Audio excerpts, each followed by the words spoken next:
Hi, pile one.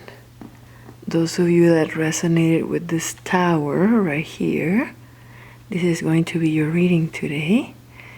And last time we asked about your specific person's shadow.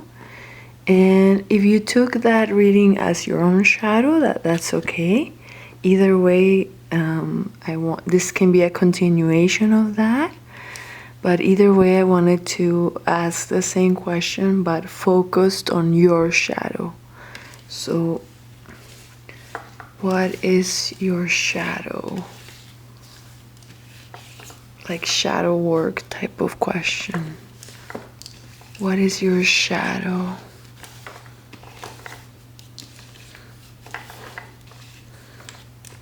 And if last reading was your shadow for you, then this can still be a continuation of that. What is your shadow? What is your shadow?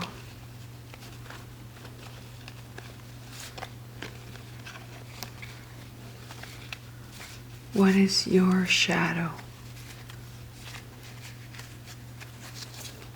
Oh, okay, one already flipped.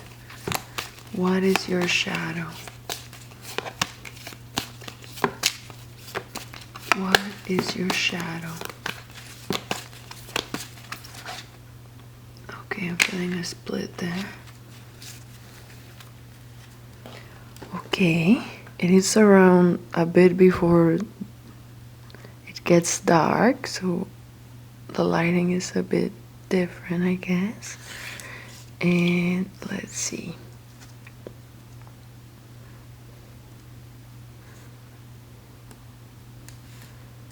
Alright, so the card you chose, the Tower card, is all about a sudden change, being struck by lightning out of nowhere, electrifying type of energy. And for some reason I thought it was fitting for the shadow. And I did see this card. I think it's the one that flipped for a second, so we'll reveal it first. Let's take a look at why you have that shadow. And in the subconscious you have... Oh, it's not the one I thought actually. It's because it flipped for a second, so now I'm not sure. It's one of those two then. But in the subconscious you have the Wheel of Fortune in reverse. So when it's upright or reverse, both ways it means the cycles of life. And it's in the subconscious, so it's kind of upright. It's like a turn of events in your favor. So that makes me think that like Dark Night of the Soul, or like those times that you've like gone through painful times, that's kind of like where your shadow was like born, like those times that you felt like where is the divine, or whatever you call it, like that's like from like the roots of the shadow, of your shadow. What's in the conscious mind? Oh, okay, this is the one that flipped when we were cutting the cards. And the first thought I had when the Temperance card is like an angelic energy, actually, like being aligned with who you are. But the first thought I had was like how the devil was once an angel for some reason. So that makes me think that like if you're not careful, your shadow can like take control and like take over your angelic side. Well, realizing it's out of focus, I'll flip the focus for a sec. Alright, so what is your shadow? Pile one. Oh, the Hierophant reverse.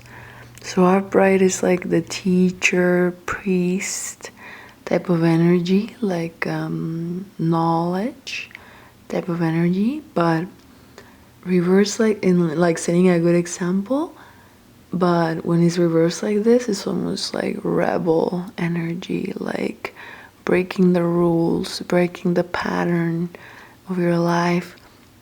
So your shadow is coming from like maybe when you were a kid and like in a classroom you felt like you wanted to escape the classroom or something. Like it's like that rebel energy. So your shadow is really rebellious with that Hierophant reverse. And what's at the bottom of the deck? And the chair at the bottom of the deck has the overall energy. So your shadow, oh, okay, we fell off, a couple cards fell there for a sec. So your shadow is always trying to move you forward. It's always trying to take the wheel with this chariot. It's all about moving forward. Okay, this was your shadow, pile 1. I'll see you in your next reading. Hi, pile 2. Those of you that resonated with this tower from my second deck, this is going to be your reading today. And I wanted to do a continuation of the shadow reading we did, but focused on you. So if you took that reading as your shadow instead of your specific person, that's okay. Either way, this is a continuation of that reading.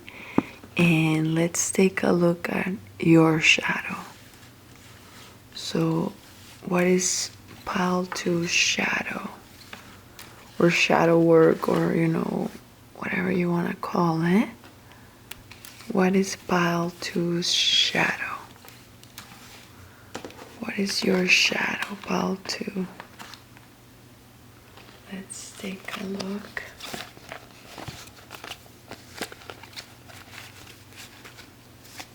And there's a bit more light because it's before the sunset or something. All right, so what is pile 2's shadow? What is your shadow? What is your shadow? What is your shadow? Oh, okay, we have a split there. How many are there? 2. We need one more. I'll grab the one at the top. All right. And I guess that one is at the center.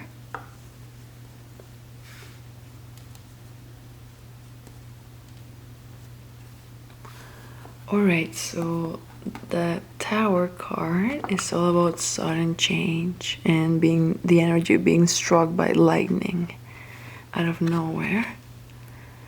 And let's take a look at why you have that shadow or your dark side first. And in the conscious mind you have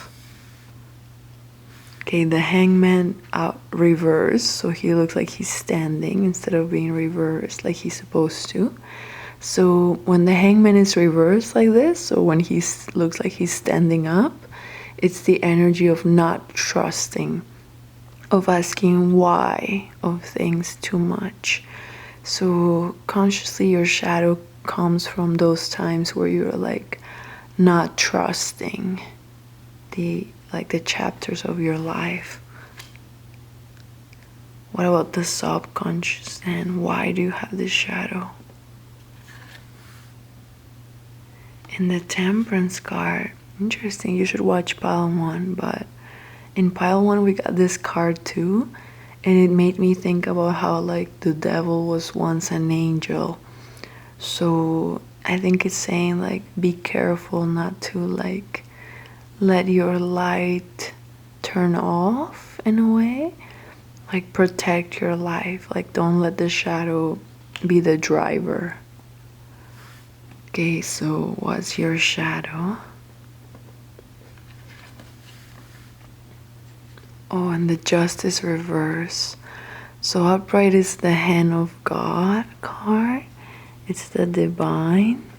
So reverse like this is kind of like questioning the divine. So I'm not gonna name the movie because I don't want to get like in trouble or anything, but you know that movie that's about vampires and how he's like saying like questioning the divine. It makes me think about that, like I think it's saying your shadow is born whenever you're like where you feel like separated from the divine or whatever you call it. And at the bottom of the deck as the overall energy, the Magician. So that makes me think like even though you have your shadow, it's not like so black and white. It's also like where your creativity comes from. Thank you, Pal 2. This was your shadow, and I'll see you in the next one.